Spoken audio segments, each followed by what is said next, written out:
할렐루야. 아멘.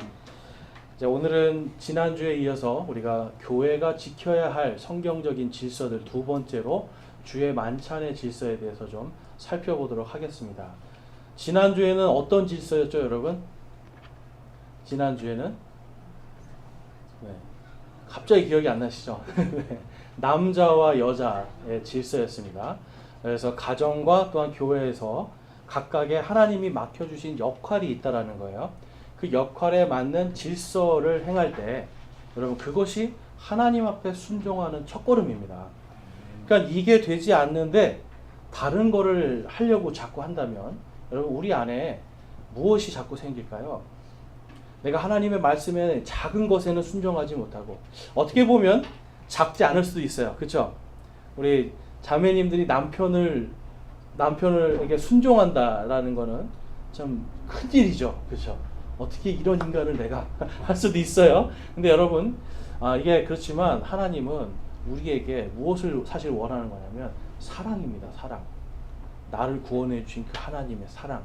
이것이 내 삶에서 전제가 되어야 되는데 가장 가까이 있는 사람에게 그것이 돼야 되는 거예요. 그러니까 가장 가까이 있는 사람한테 그게 되지 않을 때 그 질서가 무너지면 여러분 다른 것들도 다 무너지게 된다는 겁니다. 그래서 특별히 여러분 이 교회를 다니는 저와 여러분이 이 남자와 여자의 이 질서가 지금 왜 고린도전서에서 이걸 먼저 말씀하실까요? 수많은 문제가 있는데 그게 바로 첫걸음이기 때문에 그래요. 자, 베드로전서에 가보면 사도 베드로는 또 다음과 같이 기록하고 있습니다. 베드로전서 3장 1절에서 2절 말씀인데요. 우리 한번 자매님들만 한번 같이 한번 읽어보겠습니다. 3장 1절과 2절 시작.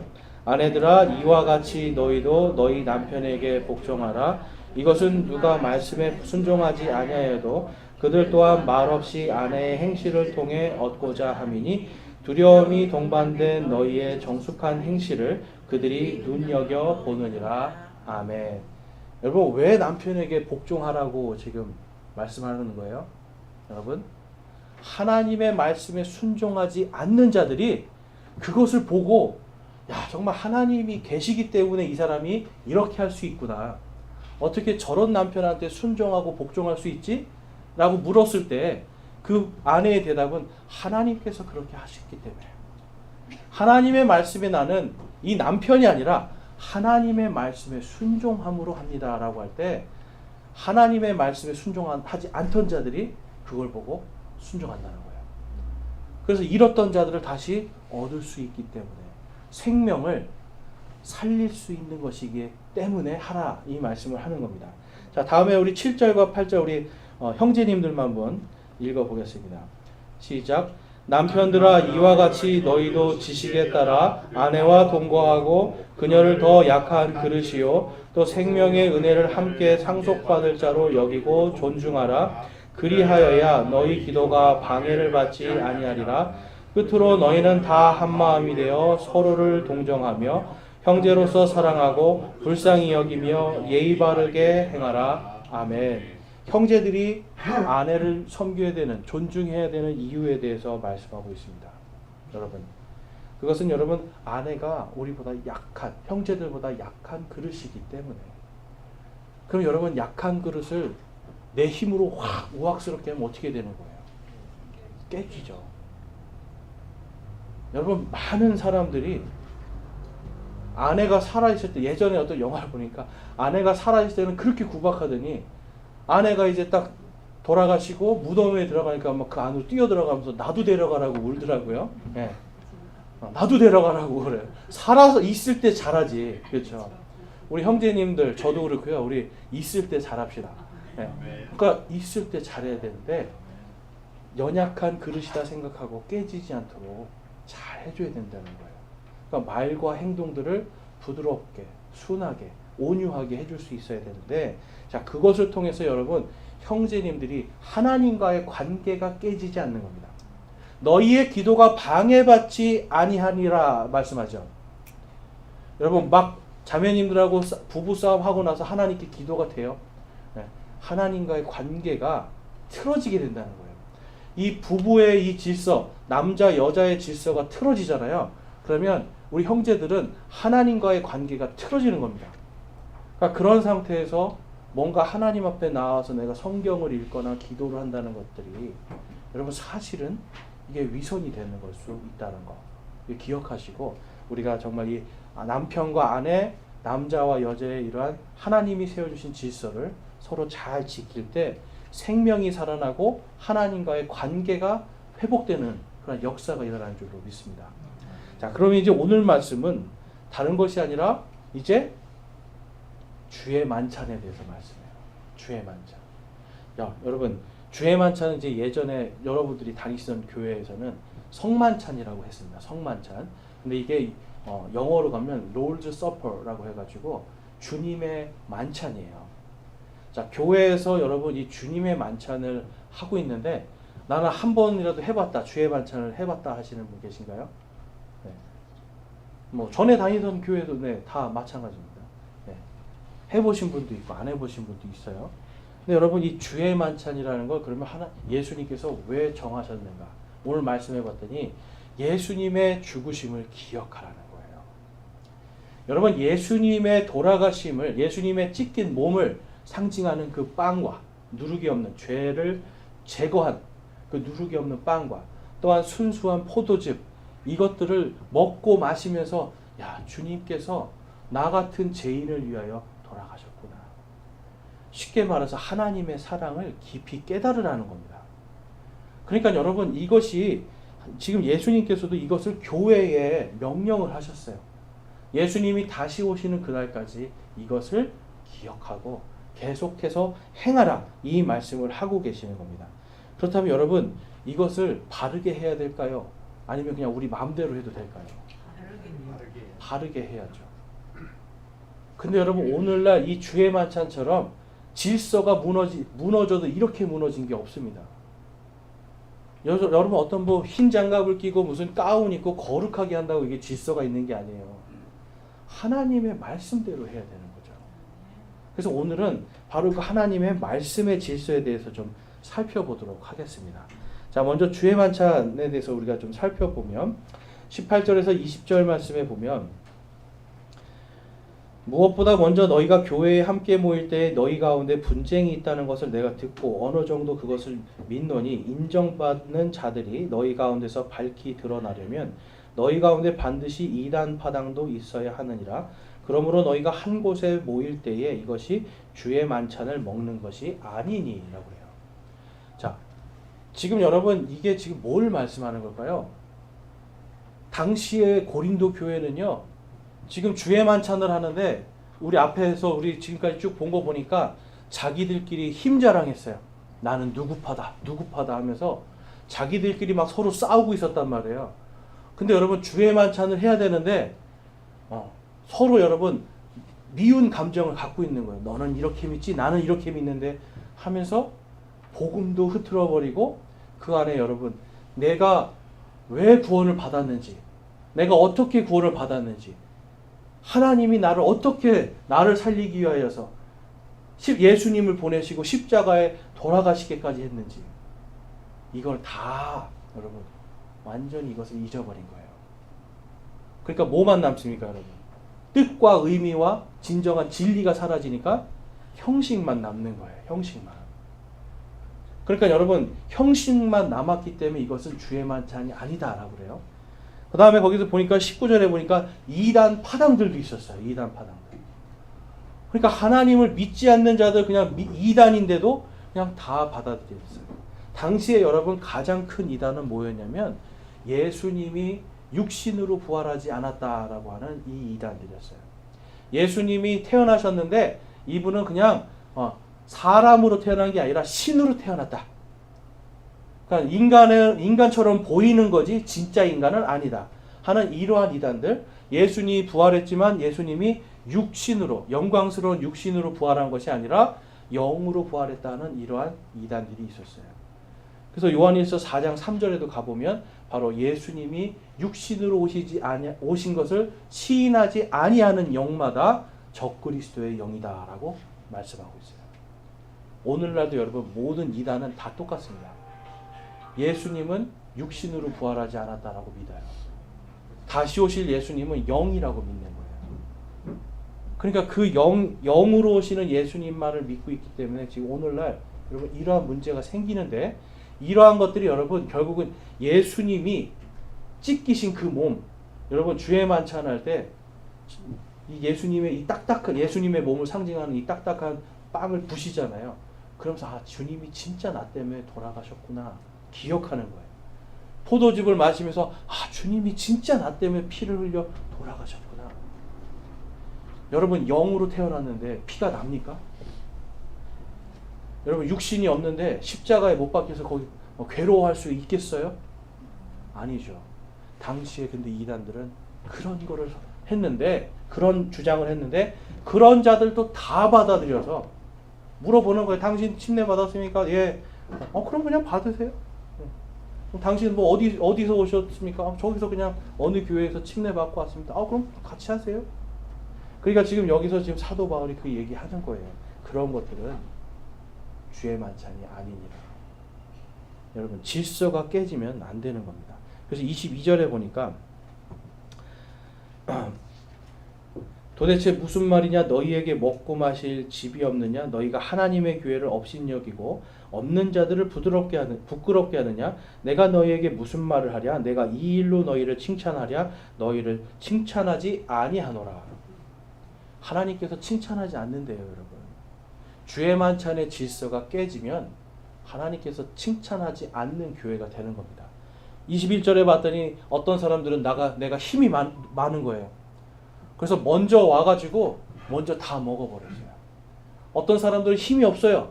그러니까 순번에 밀리잖아요. 그러니까 먹지 못하고 배고픈 거예요. 물론 주의 만찬을 여러분 배부르려고 먹는 건 아니지만, 여기서 봤더니 또 거기서 이 사람들이 포도즙을 먹으라고 했는데 포도주를 먹어버리죠. 그러니까 이와 같이 여러분 재료들도 변질이 되고 여기 있는 질서가 다 깨져버리는 거예요. 여러분 우리가 그냥 상식적으로 한번 생각해 볼 때 먹는 게 제한이 되어 있고 여기 있는 인원이 다 먹어야 돼요. 그럼 어떻게 해야 됩니까? 맨 앞에 먹는 분이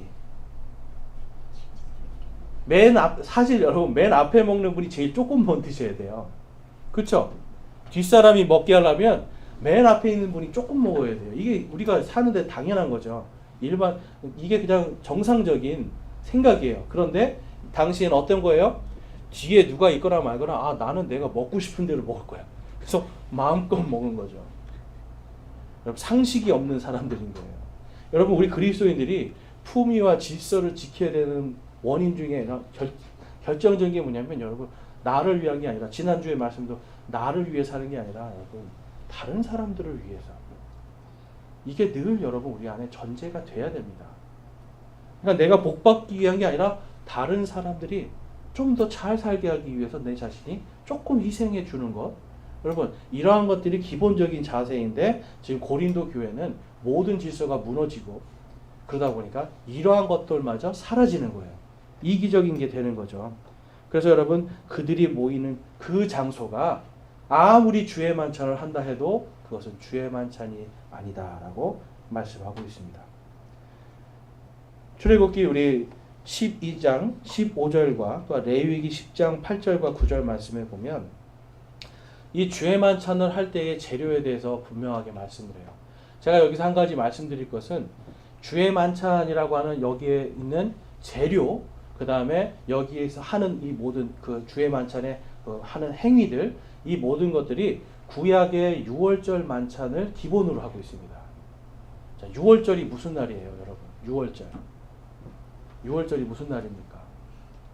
이스라엘 백성들이 이집트에서 종살이할 때 하나님께서 거기에 10가지, 그들을 구원하시기 위해 10가지 재앙을 내렸는데 맨 마지막에 어린 양을 죽여서 그 피를 양쪽의 문 기둥과 임방에다가 그 어린 양의 피를 바른 집은 그 집의 장자가 죽지 않게 하겠다라고 약속을 해요. 구원해 주시는 약속이에요. 그리고 이 6월절에 정말 하나님께서 믿음으로 양의 피를 가지고 문 임방과 문설주에 피를 뿌린 집은 정말 하나님이 다 구원해 주시고, 바르지 않은 집, 특별히 이집트의 왕인 파라오의 집에 장자를 죽이시잖아요. 그리고 나서 파라오가 너희들 이제 너네 땅으로 가라 해서 탈출한 날, 그리고 구원받은 날. 여러분 이걸 기념해서 6월절 만찬을 먹는 거예요, 이 사람들이. 그러면 이제 그때 어떤 거를 먹는가? 출애굽기 12장 15절에 가보니까 너희는 이래 동안 누룩 없는 빵을 먹을 것이요 첫째 날에 너희 집에서 누룩을 제거할지니 누구든지 첫째 날부터 일곱째 날까지 누룩 있는 빵을 먹는 혼은 이스라엘에서 끊어지리라. 자, 예수님이 제자들하고 만찬을 하실 때 성경이 정확하게 이제 무교절 기간이라고 말씀하고 있어요. 또 어떤 성경에서는 무교절 준비 기간이라고 말씀하고 있어요. 여러분 성경에서 누룩은 뭘 상징한다고 말씀드렸죠? 죄예요. 죄를 제거해야 되는 거예요. 6월절의 준비는 항상 집에 있는 모든 누룩들, 그 다음에 곰팡이들 이런 걸 다 제거하고 깨끗하게 집을 치우는 게 6월절의 준비였습니다. 그러니까 예수님이 제자들하고 드시던 그 빵에 누룩이 들어갈 수 있을까요? 없을까요? 없는 빵이에요. 딱딱하고 납작한 그런 빵이에요.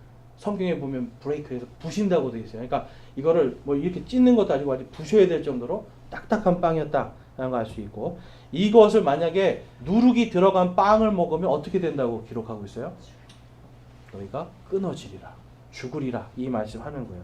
그러니까 6월절 빵은요, 이게 죄가 없이 그러니까 하나님께서 우리의 죄를 제거해 주심, 우리를 구원시켜 주심에 대한 확실한 상징이 되는 겁니다.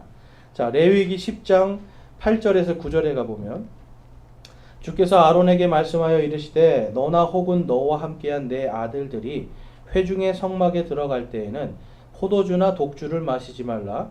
그리하여야 너희가 죽지 아니하리니 이것은 너희 대대로 영원한 법규가 될지니라. 성전에 들어가면, 성막에 들어가면 주님께 보여주는 빵이 이제 있고요, 주님께 드리는 음료 헌물이 있습니다. 그런데 거기에 뭘 가지고 들어가지 말라고 하고 있어요? 포도주나 독주. 여러분 신약 성경에 와서 봤더니 우리를 전부 다 예수님께서 그리스도와 하나님의 왕과 제사장으로 부르셨대요. 그러니까 저와 여러분은 다 뭐예요? 지금 신분이? 왕과 제사장이에요. 이제는 여러분 동물을 죽이는 제사가 아니라 신약 성경에 봤더니 우리의 찬양이 하나님께 드리는 헌물이 되는 거고요. 우리의 삶 속에서 아까 제가 말씀드린 것처럼 삶 속에서 하나님의 말씀의 질서를 지키고 합리적인 사람들로, 그러한 생각들을 하는 사람들로 우리가 살아갈 때 하나님께 진정한 산 제사를 드릴 수가 있는 겁니다. 그런데 여러분 구약 시대의 제사장이나 신약 시대의 우리 제사장이나 그러면 뭘 먹지 말라고 말씀하는 거예요? 여러분 포도주나 독주를 마시지 말아라. 그런데 여러분 오늘날, 그리고 지금 이 고린도 교회도 그렇고 주의 만찬할 때 뭘 쓴 거예요? 포도주를 먹은 거예요. 여러분 왜 이 포도주를 거기에 보면 그리하여야 너희가 죽지 아니하리니라고 말씀하고 있어요. 그럼 여러분 잘못된 지금 하나님의 질서에 어긋나게 누룩이 들어간 빵을 먹거나 아니면 지금 하나님 앞에서 지금 주의 만찬을 하는데 이런 포도주를 먹거나 그러면 전부 다 어떻게 된다는 거예요? 죽을 수 있다는 걸 말씀하죠.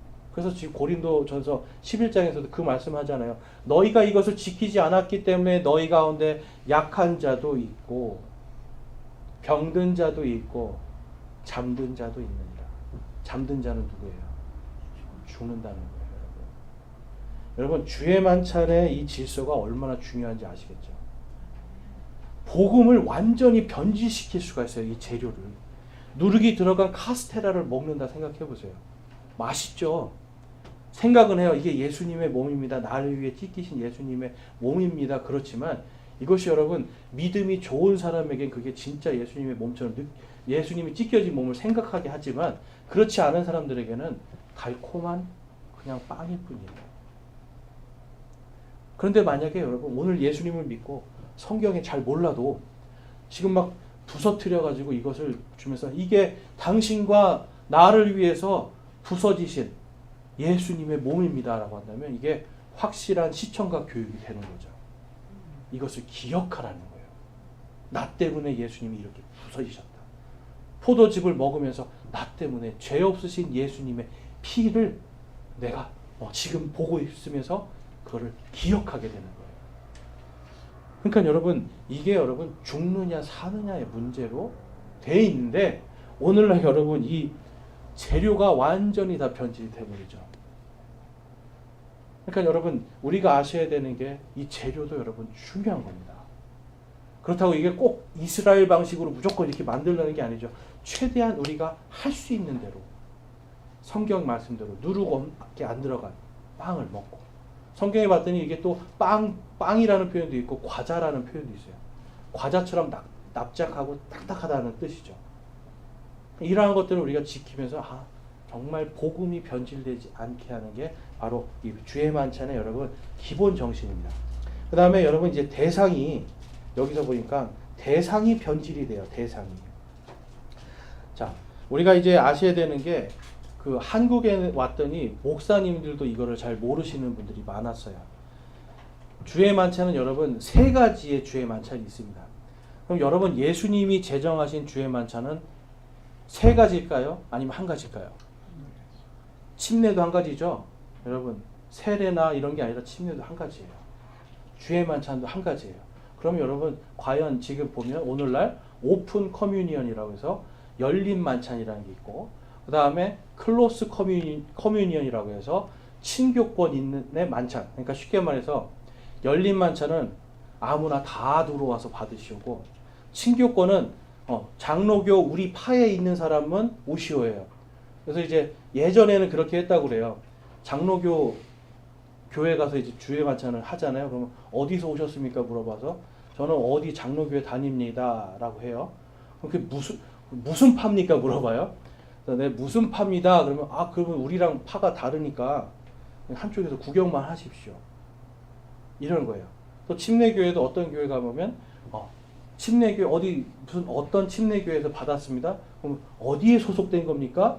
네, 저기에 소속되어 있습니다. 그러면 그러면 받으시고, 그러면 거기는 받을 수 있습니다.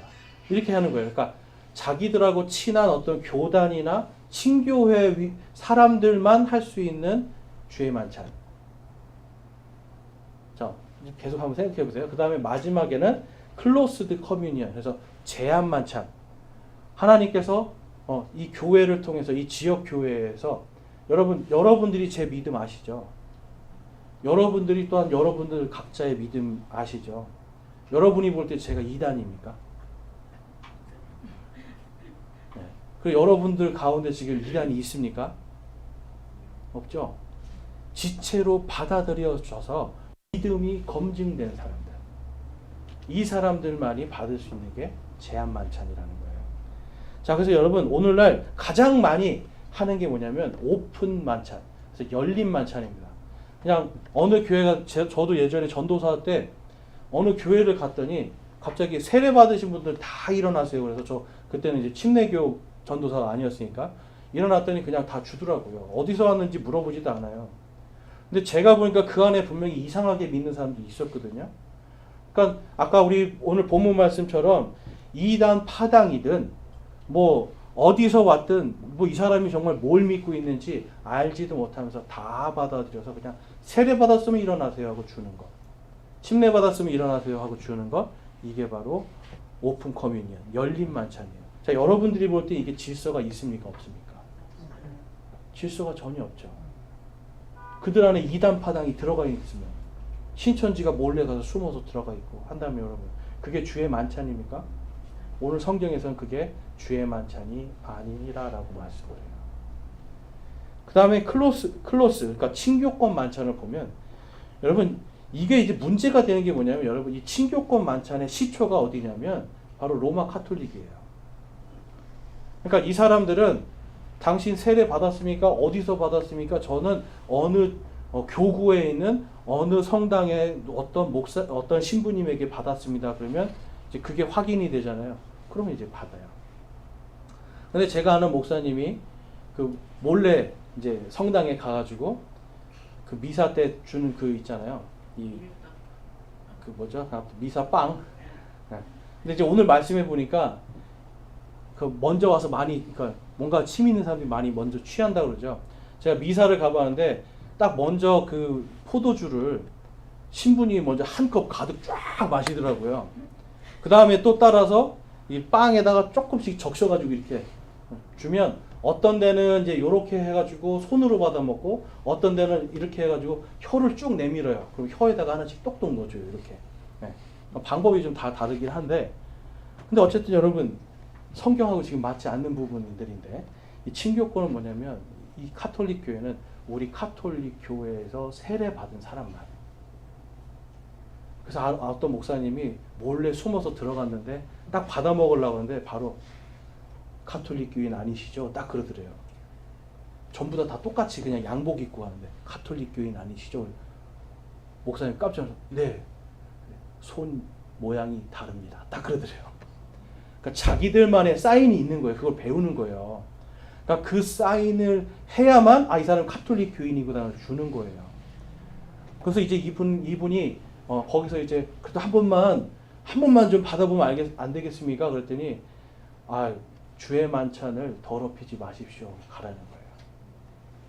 여러분 친교권 만찬의 오류는 뭐냐면 우리만 구원받은 것처럼 보이게 하는 거예요. 그리고 우리만 교회라고 생각하는 거예요. 그러니까 다른 교회들을 배척하는 거죠, 여러분. 장로교회 갔더니 저 감리교인입니다. 그랬더니 당신 못 받습니다. 저 침례교인입니다. 그러면 당신 못 받습니다. 오직 우리 장로교인만 받을 수 있습니다. 또 침례교회를 갔더니 장로교인 못 받습니다. 감리교인 못 받습니다. 침례교인만 받을 수 있습니다. 이러한 것들이 이제 친교권 만찬인데 여러분 볼 때는 그러면 사람들이 이것을 볼 때 어떤 오류가 있을까요? 우리만 교회라는 거예요. 우리만 교회다. 너네는 교회가 아니라 이렇게 보는 거예요. 그러니까 여러분 이게 카톨릭에서 시작이 됐지만 오늘날 개신교에서도 이러한 일들이 계속 이루어져요. 여러분들이 볼 때 이게 질서가 있어 보이세요? 복음이 완전히 바뀌는 거죠. 여러분. 그러면 여러분 이렇게 되면 뭐가 되냐면 장로교 외에 다른 데는 구원이 없다처럼 보이는 거예요. 감리교 외에는 침례교 외에는 아무 다른 데는 구원이 없다처럼 보이는 거예요. 왜냐하면 주의 만찬을 참가하지 못하게 하니까. 그래서 여러분 이 친교권 만찬이라는 것은 그래서 오늘 본문 말씀에 보면 18절에 이런 말씀이 있습니다.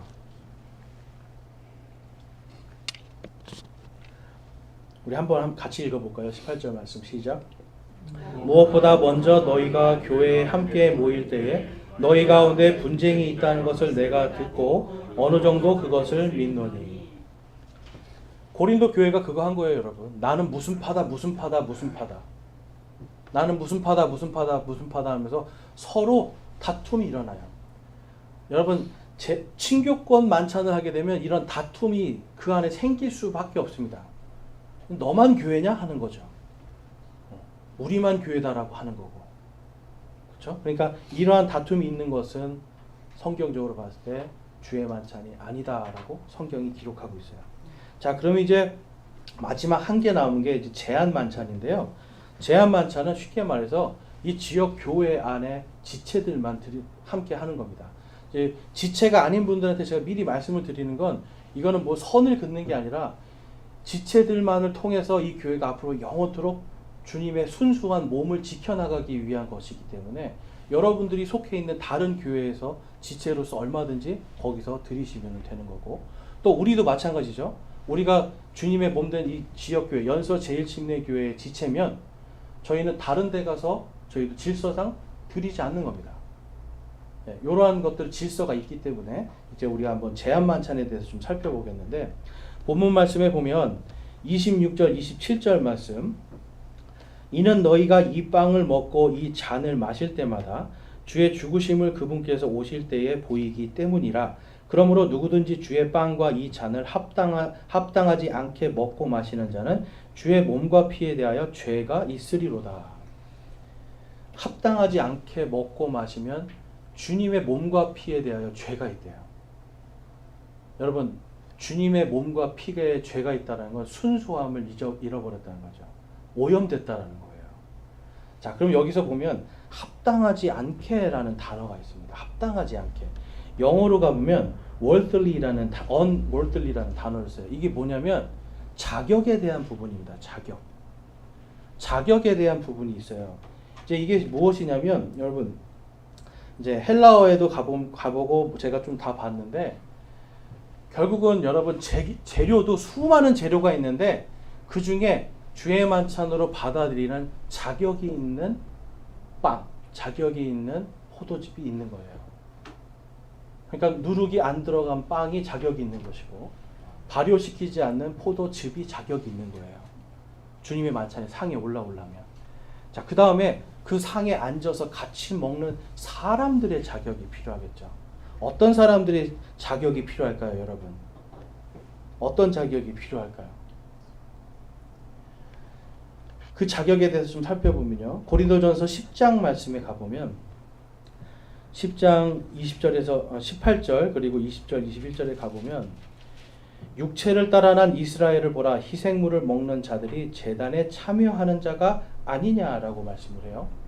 지금 주의 만찬에 대해서 말씀하면서 지금 당시에 우상 숭배하는 자들, 막 우상 숭배하는 자들과 같이 주의 만찬을 하는 그러한 것에 대해서 말씀하면서 그것이 이스라엘 시대의 제단과 똑같은 것이라고 생각하라는 거예요. 그러니까 주의 만찬을 구약 시대의 제단으로, 구약 시대의 제사장들이 함께 나누어서 먹던 그 제단으로 생각을 하라는 겁니다. 그 다음에 20절에서 21절 그러나 내가 말하건대 이방인들은 자기들이 희생물로 드리는 것들을 하나님께 희생물로 드리지 아니하고 마귀들에게 드리나니 나는 너희가 마귀들과 교제하는 것을 원치 아니하노라. 너희가 주의 잔과 마귀들의 잔을 겸하여 마실 수 없으며 주의 상과 마귀들의 상에 겸하여 참여하는 자가 될 수 없느니라. 지금 구약 시대에 누룩 없는 빵과 포도즙을 먹던 그 제단을 지금 주의 만찬의 그 상으로 비유하면서 말씀하고 있어요. 너희들이 지금 마시는 그 잔이 지금 마귀와 겸하는 잔이다. 왜냐하면 이게 틀렸기 때문에, 질서가 무너졌기 때문에. 너희가 먹는 그 빵이 지금 마귀들의 상으로 변화했다. 왜냐하면 질서가 다 무너졌기 때문에. 그 말씀을 해요. 그래서 여러분 베드로전서 2장 9절에서도 말씀하죠. 우리를 전부 다 하나님께서 왕가의 제사장으로 부르셨대요. 선정된 세대고요. 거룩한 민족이고 특별한 백성이라는 거예요. 그럼 여러분 제가 여러분에게 말씀드렸죠. 우리의 신분이 지금 뭐라고요? 왕과 제사장. 그래서 저와 여러분이 여기서 주의 만찬을 나눌 때 그냥 다 같은 성도지만 제사장들이 먹는 거룩한 빵과 거룩한 잔이 되는 거예요, 여러분. 이해가 되세요? 그러니까 이러한 것을 여러분 기억하시고 레위기에 가면 다음과 같은 말씀이 있습니다. 레위기 2장 9절에서 11절에 가보면 그 음식 헌물에서 그것의 기념물을 취하여 제단 위에서 태울지니 그것은 불로 예비하여 주께 향기로운 냄새로 드리는 헌물이니라. 그 음식 헌물에 남은 것은 아론과 그의 아들들의 것이 될지니 그것은 불로 예비하는 주의 헌물들 중에 지극히 거룩한 것이니라.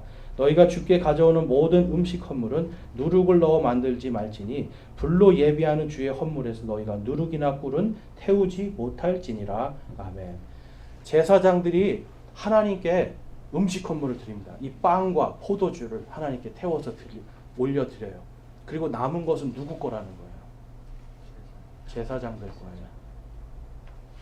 하나님께 드린 것을 여러분 그 당시에는 그냥 일반 다른 민족들이 먹을 수 있는 게 아니라 오직 아론의 아들들, 오직 제사장들만 그걸 먹을 수가 있었어요. 그러니까 저와 여러분이 주의 만찬을 떼기 위해서는 저와 여러분의 신분이 무조건 하나님의 제사장이어야지만 그걸 먹을 수가 있는 겁니다. 지금 아까 그래서 고린도전서에서 제단에 대한 말씀을 하고 있는 이유가 여기 있어요. 그래서 여러분 오직 구원받은 예수 그리스도의 제사장들만 먹을 자격이 있는 겁니다. 그렇죠? 자, 그 다음에 민수기 말씀에 가보면 민수기 3장 10절 말씀. 너는 아론과 그의 아들들을 임명하여 그들이 자기들의 제사장 직무를 수행하게 할 것이요 낯선 자가 가까이 오면 죽일지니라 라고 말씀해요. 여러분 이 낯선 자, 여기서 보면 영어로 보면 stranger라고 하는데요. 나그네도 되고요. 그 다음에 우리 집안이 아닌 사람. 왜냐하면 이 앞에 민수기 3장 앞에는 다른 지파들의 그런 자손들에 대해서 쭉 이야기하고 레위 지파의 자손들 쭉 얘기하고 그 다음에 아론의 자손들에서 이야기해요. 그래서 아론의 자손들 중에 24개의 가문을 거룩하게 구별을 합니다. 그래서 한 가문당 일주일씩 주의 성전에 가서 봉사를 해요. 그럼 예를 들면 이런 거예요. 뭐 A라는 가문이 있어요. 이 사람들이 가서 하나님께 막 제사장 사역을 하면서 하고 있어요. 그런데 아직 시간이 안 됐는데 C 가문에 있는 사람이 오는 거예요. 나도 제사장 집안이니까 나도 좀 같이 먹읍시다 하는 거예요. 그럼 어떻게 하라는 거예요, 하나님께서? 그를 죽일지니라. 거룩하게 구별된 딱 그 한 가정은 그 가정들 먹으라고 지금 말씀을 하고 있는 거예요. 그러니까 다른 민족이 오거나 이방인이 와도 죽일지니라. 그러니까 아예 들여보내지 말고 너희들만 먹어라. 이제 이 말씀을 하고 있는 거예요.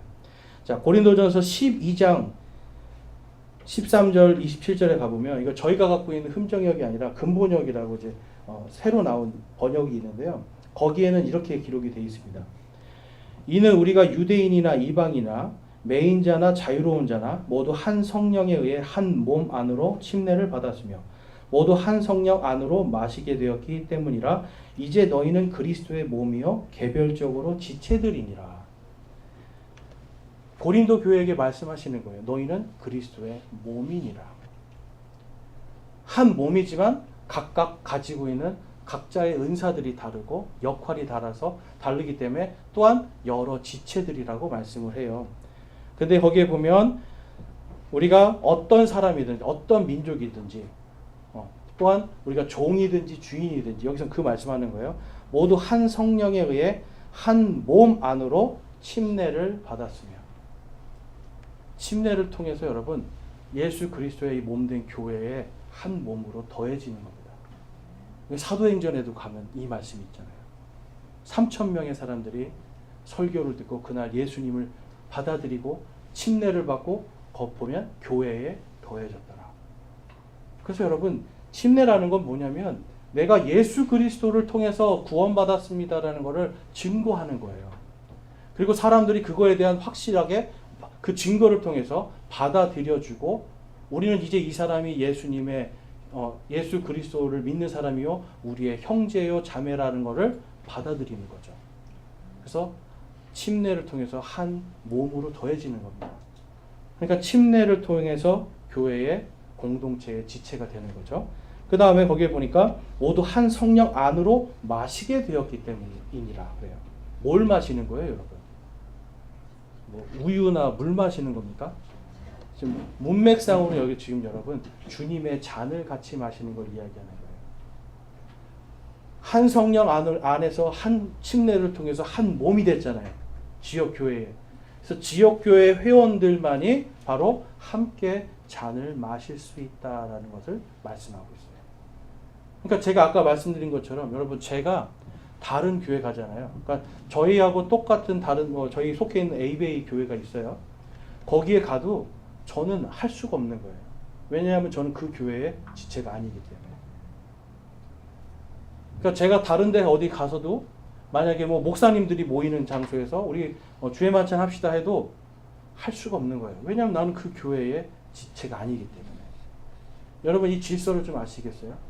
그러니까 여러분 질서를 지키려고 안 하는 게 오히려 복이 되는 거죠. 왜냐하면 이게 하나님의 성경 말씀이 있는 것을 따르는 거기 때문에 그래요. 자, 그래서 본문 말씀으로 돌아가면 26절, 27절에 가보면 이는 너희가 이 빵을 먹고 이 잔을 마실 때마다 주의 죽으심을 그분께서 오실 때까지 보이기 때문이니라. 그러므로 누구든지 주의 이 빵과 이 잔을 합당하지 않게 먹고 마시는 자는 주의 몸과 피에 대하여 죄가 있으리로다. 여러분 주의 만찬을 하면서 왜 주의 몸과 피를 더럽혀야 됩니까? 교회가 여러분 왜 지체들만의 이 제한 만찬을 해야 되냐면 다른 게 아니에요. 주님의 이 몸을 더럽히지 않아야 되는 거예요. 순수하게 지켜서 언제까지요? 주님이 다시 오실 때까지 우리가 이 교회 안과 우리 안에 있는 서로가 예수 그리스도 때문에 내가 구원받았습니다라는 것을 정확하게 보여줄 수가 있어야 돼요. 이해가 되시죠? 여러분 이것을 하지 않으면 아까 보니까 빵을 함부로 먹으면 하나님이 죽일지니라. 잔도 막 술을 먹으면 그거 죽일지니라 하시잖아요, 여러분. 그래서 오늘 말씀에도 동일하게 말씀하는 거예요. 이걸 잘못 먹으면 약해지기도 하고 병들기도 하고 죽을 수도 있다. 여러분 이게 미신 같으세요? 하나님의 말씀에 여러분 재앙과 재난을 주시는 말씀들이 있죠. 분명히 하나님의 말씀에 그런 말씀들이 있기 때문에 여러분 우리는 이러한 질서를 잘 지켜야 됩니다. 잘 지킬 때 교회가 순수하게 예수님이 오시는 그날까지 복음을 잘 간직하고 그거를 다음 세대에 전할 수가 있는 거예요. 그래서 본문 말씀에 34절 말씀 한번 같이 한번 읽어보겠습니다. 33절 34절 시작. 그러므로 내 형제들아 너희가 먹으려고 함께 모일 때에 서로 기다리라. 만일 누구든지 시장하거든 집에서 먹을지니 이것은 너희가 함께 모여 정죄에 이르지 아니하게 하려 함이라. 남은 일들을 내가 가서 질서 있게 세우리라. 아멘.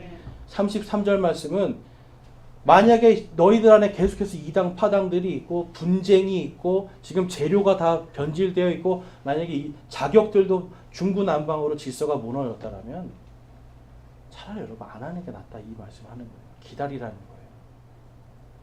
그 다음에 34절은 여러분 그래서 누구든지 지금 여기에 주의 만찬이 아니라 밥 먹으려고 온 사람이 있냐? 집에 가서 먹으라는 거예요, 여러분. 그래서 우리가 예수님의 이 몸을 왜 우리가 거룩한 주의 만찬을 하면서 왜 정죄함을 먹고 마셔야 됩니까? 그렇죠? 왜 우리가 거룩한 주의 만찬을 하면서 주님의 몸을 죄가 되게 하는 거예요? 하는 이러한 것들을 해서는 안 되는 거죠. 근데 여러분 오늘날 교회들의 이 주의 만찬에 대한 질서가 다 무너졌어요. 그냥 아무나 다 오시오. 아니 뭐 침례 교인만 오시오. 장로 교인만 오시오. 그럼 여러분 결국은 전부 다 오늘날 여러분 이 주의 만찬이 희석이 되니까 점점점 여러분 교회들이 복음의 진리에서 멀어지는 일들이 생기는 겁니다. 작은 틈이 그 안에 이게 벌어지고 그 안에 여러분 마귀가 들어와서 노는 공간이 되는 거예요. 그래서 저와 여러분이 이제 이러한 사실 성경적인 질서를 잘 알았다면 이제는 하나님 안에서 우리가 이 질서를 잘 지킴을 통해서 예수님이 오시는 그날까지 이 예수 그리스도의 몸된 이 교회를 순수하게 잘 지켜나가야 됩니다. 이것은 여러분 저만 알고 있으면 지켜나갈 수가 없어요. 제가 오늘 여러분들께 질서를 알려드렸죠. 여러분들이 이 질서를 가지고 다음에 어떤 사역자가 이곳에 쓰든지 함께 이 질서를 성경적으로 잘 세워나갈 수 있기를 함께 여러분 노력해야 돼요. 사도 바울도 그래서 내가 질서 있게 세우리라. 내가 가서 질서 있게 세우리라 말씀하잖아요.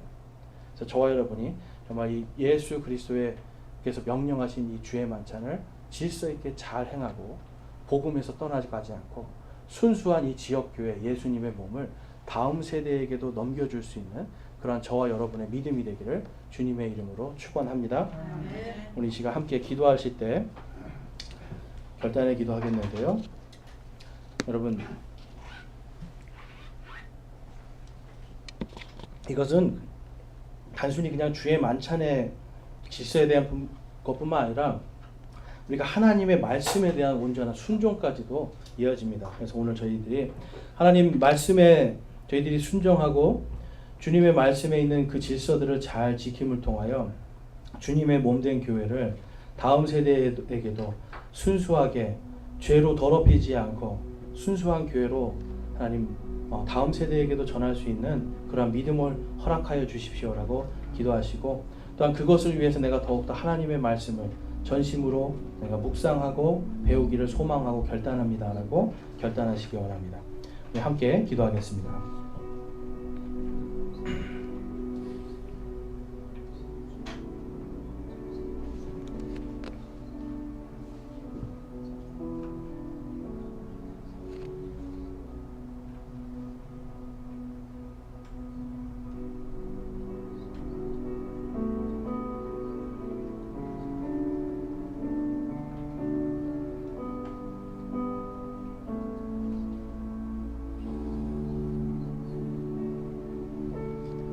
오늘 말씀을 통해서 내가 이제 하나님의 말씀에 순종하고 그 질서에 따라서 하나님의 말씀의 질서를 따라가는 그런 믿음으로 서기를 소망하고 결단합니다 하시는 분들 손을 들어 마음을 드리겠습니다.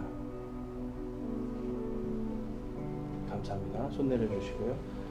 내가 다른 어떤 것보다도 하나님의 말씀에 순종하는 믿음으로 성장하기를 원하고 소망합니다 하시는 분들 우리 손을 들어 마음을 드리겠습니다. 감사합니다. 손 내려주십시오. 여러분들 다른 게 아니라 정말 하나님의 말씀에 순종할 때 우리에게는 믿음의 성장이 있습니다. 그래서 하나님의 말씀을 순종하고 순종을 통하여 믿음이 성장하는 저와 여러분 되시길, 그러니까 우리 교회가 다음 세대에게 순수한 예수 그리스도의 몸을 전해줄 수 있기를 주님의 이름으로 축원합니다. 다 같이